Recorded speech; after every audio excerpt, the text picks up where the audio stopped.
Imagine being alone in your house and hearing how your own voice is calling you from the outside and also is knocking the window on the second floor. Well, that's what happened to the main character of Hanging Balloons by Junji Ito. The story starts with this girl after a week being alone in her room. She's hungry, she's scared, and hears this voice coming from outside her room telling her that if she doesn't go out and eat, she's gonna die. But she knows that if she takes a step outside, in fact, she's gonna die. My own voice is calling me from outside this window on the second floor. It's not a hallucination, that thing is definitely speaking in my voice now. This is just terrifying. That's definitely my voice. But that's definitely not me.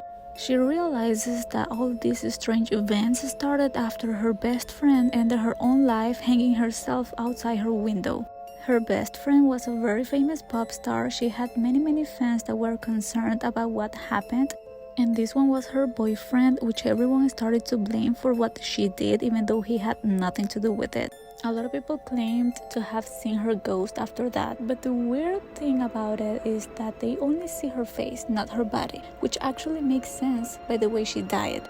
Eventually, someone were able to get this picture of her head floating all over the city at night. Her boyfriend confessed to her best friend that he has been seeing her too, but she doesn't believe him. So one night he calls her and makes her go out just to see the ghost with her own eyes. And there she is. What our main character Kazuko doesn't know is that she's about to witness how this guy hangs himself just to be with his girlfriend. She obviously tries to stop him, but as we can see, she's unsuccessful. She tells the police, but they don't believe her. The next day she tells her friends, but they don't believe her either. Till they suddenly see something approaching from the sky. They are floating heads, but not any kind. They are their own floating heads. And as you can see, there were ropes to take them. The floating heads took two of Kazuko's friends, and she managed to escape with the only one left. They hid in an alley while their heads were waiting for them. Then a random guy appears and tries to kill one of the floating heads, just for us to discover that in the same way that you kill your own floating head, it's gonna be the same way that you're gonna die. So they are literally doomed. Kazuko was able to get home, and we see 3 floating heads of her family waiting outside her house.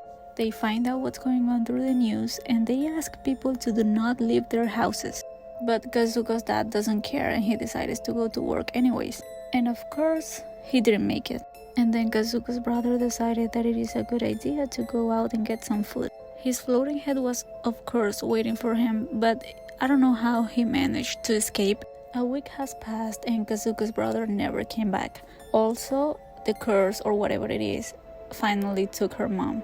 She ended up alone and hopeless while she was hearing her own voice calling her from outside, when suddenly she hears her brother's voice calling her.